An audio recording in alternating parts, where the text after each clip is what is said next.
Então, só para a gente citar uma coisa importantíssima aqui, só fazendo esse reparo aqui, eu vou entender por que nós estamos dizendo isso. No início do século XX, um grupo de pensadores que moravam em Viena se encantaram pela matemática. E realmente a matemática é uma coisa poderosíssima enquanto linguagem, né? Para explicar a física, as leis, as chamadas ciências duras, né? A matemática ela é uma linguagem mais precisa. É uma linguagem muito adequada. E eles se encantaram particularmente por um ramo da matemática que é a chamada lógica. Era o Círculo de Viena. E esse círculo propôs o seguinte: olha, qualquer coisa nós explicamos com uma equação lógica. Acabou. Tudo pode ser explicado pela lógica. Gente, esse negócio deu um trabalho. Deu um trabalho. Por quê? Porque se você dissesse assim, não pode ser explicado, ele te chamava para o quadro e você tinha que, numa equação, provar que não, né? Pois bem, aí apareceu um homem chamado Gödel. E o Gödel, na ponta do lápis, fazendo conta, provou. É o chamado Teorema de Gödel. O que ele provou? Em qualquer sistema lógico e, portanto, explicativo, porque qualquer explicação você pode reduzir à lógica. Eu não vou entrar nisso aqui, não. Qualquer coisa. Afirmação, negação, né? Tem umas... Qualquer sistema lógico, se ele for completo, ele é inconsistente.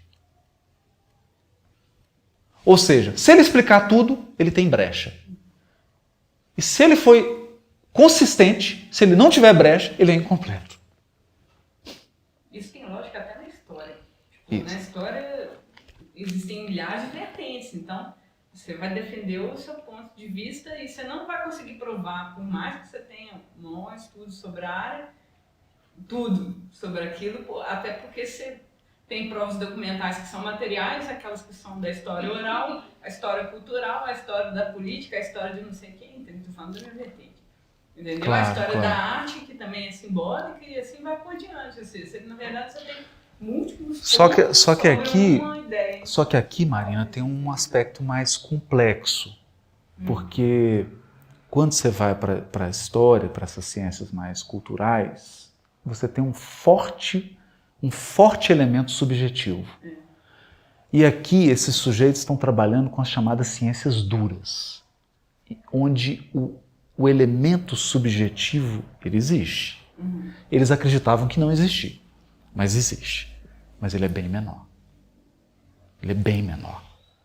Então, se eu estabeleço, por exemplo, uma equação matemática, não tem essa de, eu interpreto. Não tem essa, entendeu? É mais fechado. Tem. Tem. Mas é mais fechado. Então, quando o Gödel estabelece que se você trouxer uma explicação e ela for 100% consistente, ela é incompleta. Se ela for completa, ela é inconsistente. É só isso que a gente precisa aqui, tá? Para dizer o seguinte. Toda explicação e toda formulação que nós fizermos é relativo. É só isso. Para a gente lembrar que as águas eram águas, até que Deus separou.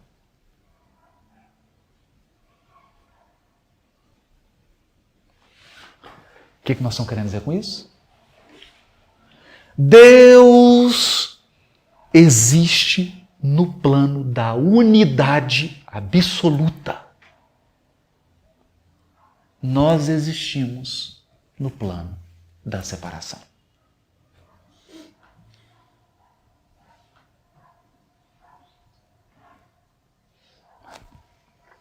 É isso. Agora, e aqui nós vamos avançar. Por que eu estou falando isso? Nossa, meu Deus, por que está falando isso, né? Está falando isso pelo seguinte.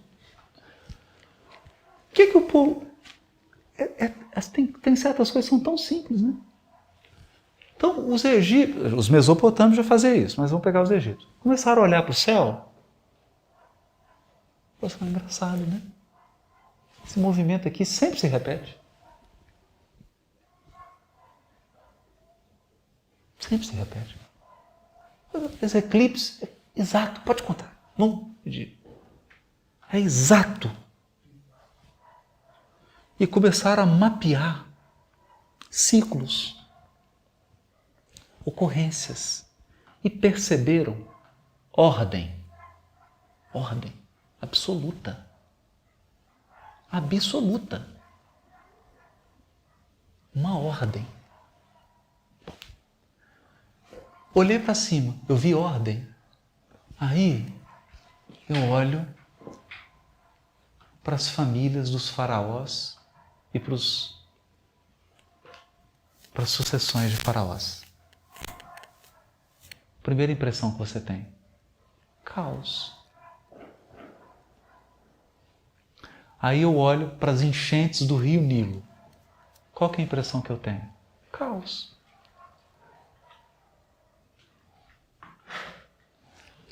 Então o que eles começaram a aplicar?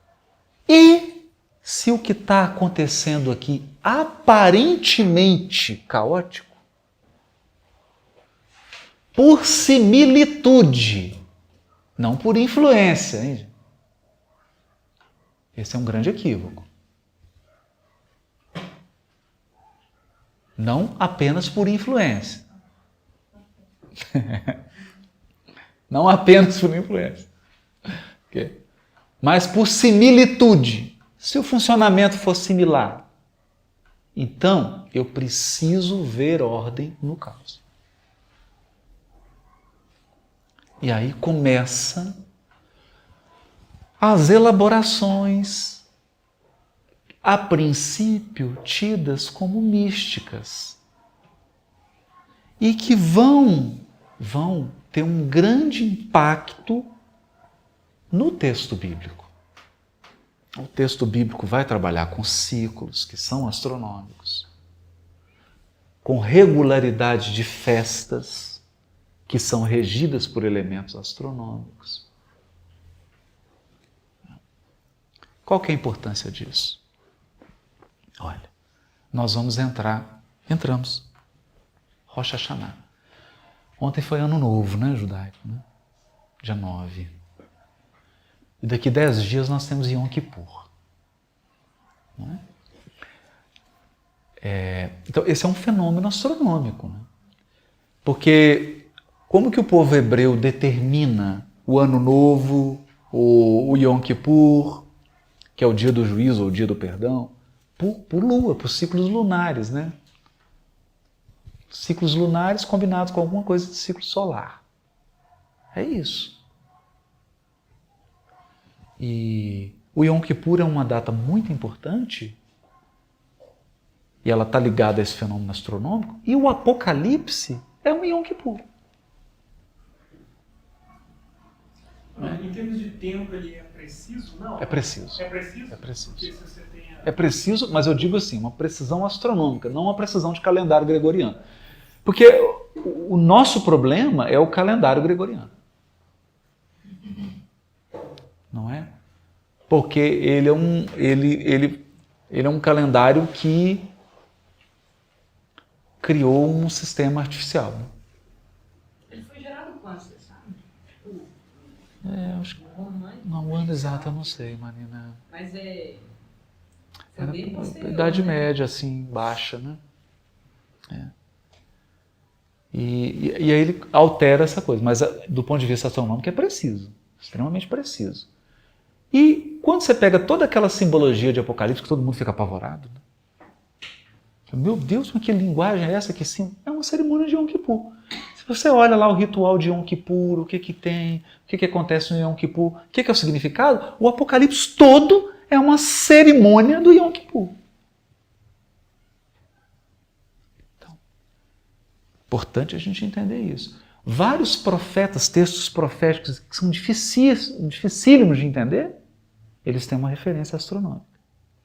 E quando a gente começa a trabalhar em ciclo, Emmanuel fala 2057, entrada na regeneração e uma série de outros ciclos, está se referindo a esse princípio da unidade, da tal qual é em cima, é embaixo. Um princípio da unidade. O que vigora aqui embaixo, vigora lá em cima.